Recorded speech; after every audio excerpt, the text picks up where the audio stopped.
I realize that many of you watching this might not know about Culvers, which to me is actually pretty cool because I think they're going to be really big someday, and then you're going to remember that the first time you heard about them was from me.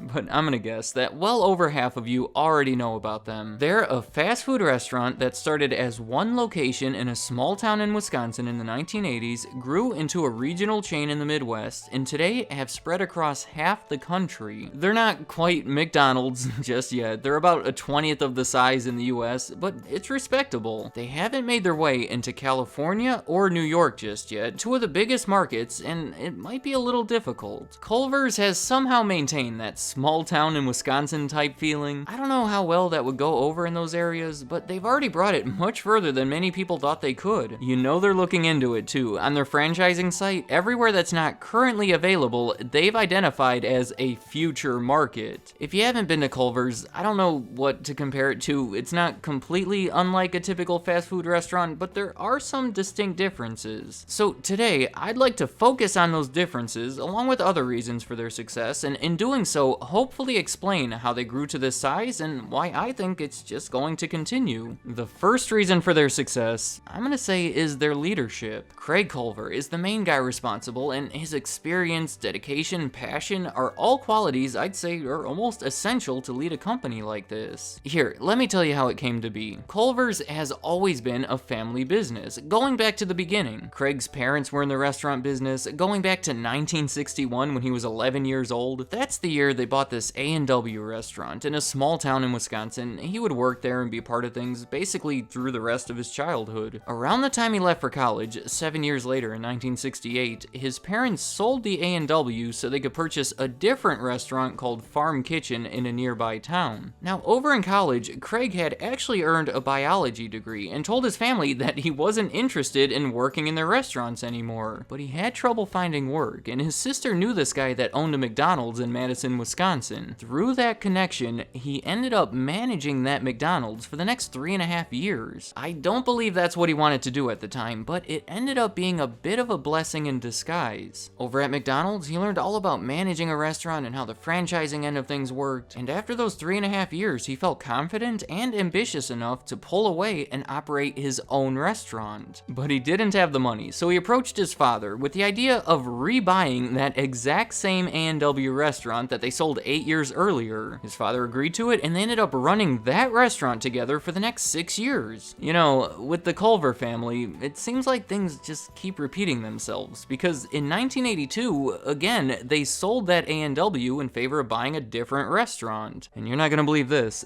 2 years later, they rebought that same A&W for, I guess, what would be the third time? But this time was different, because instead of keeping it as an A&W, they changed it into what became the very first Culver's. So that's the crazy, indecisive journey leading up to the first Culver's. But through all of that indecisiveness, he gained a lot of experience and was able to find his passion. I want to keep talking about why they're successful, but the truth is, that first Culver's was pretty unsuccessful in the beginning. They opened in 1984, and throughout the first year of operation, they had sales of $300,000. The issue was, over that year, they spent $340,000, which is not good. They worked at it for an entire year and ended up losing $40,000. That's gotta be demotivating, which is why he needed to be so dedicated. The biggest reason behind the failure was simply a lack of awareness. They didn't spend any money on advertising, so no one knew who they were, which made it hard to compete against restaurants that people did know about. Specifically, nearby, there was a Hardee's and a Dairy Queen, both of which were direct competitors, drawing in more customers than Culver's. But I respect this. Culver's had faith in what they were doing. I think they felt that the slow and steady method would eventually pay off, so they held tight without making any major changes. In their second year, they broke even, which is an improvement, and then by their third year, they were finally making a profit. They franchised their first successful location in 1990, and by 1995, had 45 of them all across Wisconsin. That's when they started started opening new ones in the bordering states of Minnesota and Illinois. A couple years later, they were expanding all over the Midwest and Texas. By the end of the 1990s, they had almost 100 locations with system-wide sales of well over $100 million.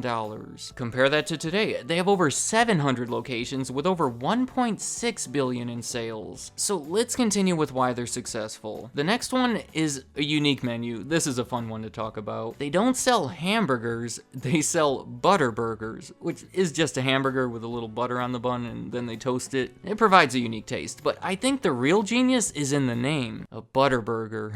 That just sounds tasty. Craig Culver has said that he came up with the name before he even knew what the recipe would be, which makes me think that the name is the real attention getter. And you know I have to talk about their frozen custard. If you don't know what that is, it's essentially ice cream but with more butter fat and then some egg yolks thrown in there. I know that description doesn't make it sound too appetizing, but it is different from traditional ice cream and just one of those things you have to try for yourself. I hear that it's actually a big thing in Wisconsin. Long before the restaurant existed, it was a personal favorite for Craig Culver. He said there were local restaurants that provided it, but they would only sell it in the summer, so then his family would drive 50 miles to Milwaukee to get some. And I have to say, if you're driving 50 miles in the winter in Wisconsin to get frozen custard, that might be something worth selling. And they keep you coming back too with that flavor of the day that keeps changing. Still talking about the menu, the root beer that they sell is made from their own special recipe. I'm just thinking back to their experience buying and selling that A&W restaurant, so I imagine they must know what they're doing when it comes to root beer. There's more that could be said about their menu, but let's keep it moving. My point is, if you're ever craving a butter burger or frozen custard or that specific root beer, it's gonna be hard to find them anywhere else. My next reason for their success is their quality, which I know every restaurant brags about their quality, but there's some tangible things to point out here. They've always had extensive training programs, and in the early years, Craig Culver would personally train everyone himself. That custard can be tricky to make, so the employees really have to know what they're doing, and they've always worked to ensure that that's the case. For years, Craig Culver would actually show up to the franchises for these surprise inspections to make sure everything was up to his standards. All of this applies to their food, service, attitude. The food they sell has always been made to order, meaning they make the food after you order it, which has obvious positives as far as the taste and the quality, but it does take longer. So far, the customers have showed that they do think it's worth the wait, and they try to make it easier too. They bring the food to you so you don't have to just stand there and wait, but this is one of the bigger concerns in transitioning to bigger cities and more fast-paced areas such as New York and California. Here's a quote from Craig Culver himself concerning the quality of their food. You can see it there. Basically, he knows that it's a slippery slope, and for that reason, he refuses to make any compromises when it comes to quality. Here's maybe a smaller reason for their success, but I think it has something to do with it. What about all the blue? The sign is blue, there's blue on the buildings, some of them have this giant blue roof. The employees wear a blue uniform with a blue shirt, blue apron, blue hat, their spoons are blue, their straws are blue. Have you ever seen a blue straw? They've done most of this from the very beginning, which has given them identity, and it's helped them create a nice, relaxing, cool environment. It helps make them memorable and different, and as a business, you want to be memorable and different. This can be a long list, but let me tell you what I think it all comes down to. Word of mouth advertising, which I argue could be the most effective form of advertising.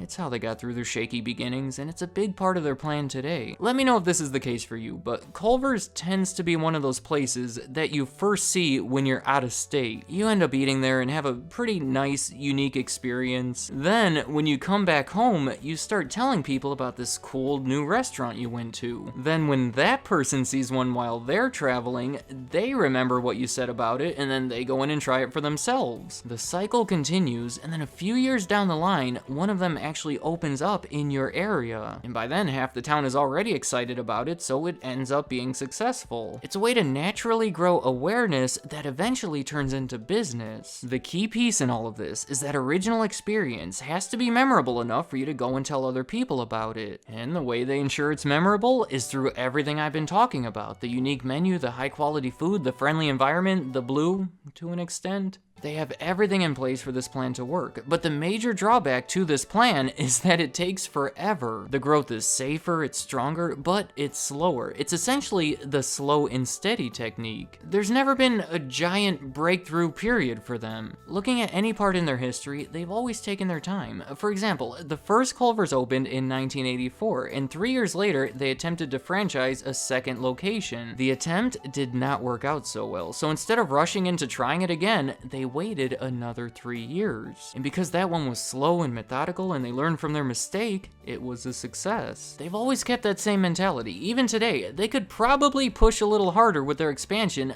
but they're patient. They do their research and make sure that they set up the groundwork in each new area. This is probably the biggest reason that I think they're going to be huge one day. How many times on this channel have I talked about a business that failed because they tried to expand too quickly? Well, I cannot imagine that happening to Culver's. I doubt they'll take over anytime soon, but give them another 10, 20, 30 years, it could happen. To finish up the story, there have been a few key changes over the last few years, in leadership and in ownership. Craig Culver, the main guy I've been talking about this whole time, retired as CEO in 2015 on his 65th birthday. He was replaced by this guy named Phil Kaiser, who had been with the company for almost 20 years, and then 1 year later, Phil Kaiser died, reportedly of natural causes at age 60. Soon after that, another CEO, Joseph Koss, took over, another person who had been with them for almost 20 years. Also, in 2017, the Culver family sold a minority interest of the company to a private equity firm. That marked the first time in their history it wasn't 100% family owned. Both sides promise that it won't result in any changes to the restaurants, but it's worth mentioning. Let me know in the comments, what do you see for the future of Culver's? Do you think everything is solid and in a good position to grow, or are these recent changes going to complicate things? Maybe there's some factors that I'm overlooking. Also, have you been to Culver's? And if so, what do you think of it? What part stands out the most to you? I'd like to hear what you have to say. Thank you for watching.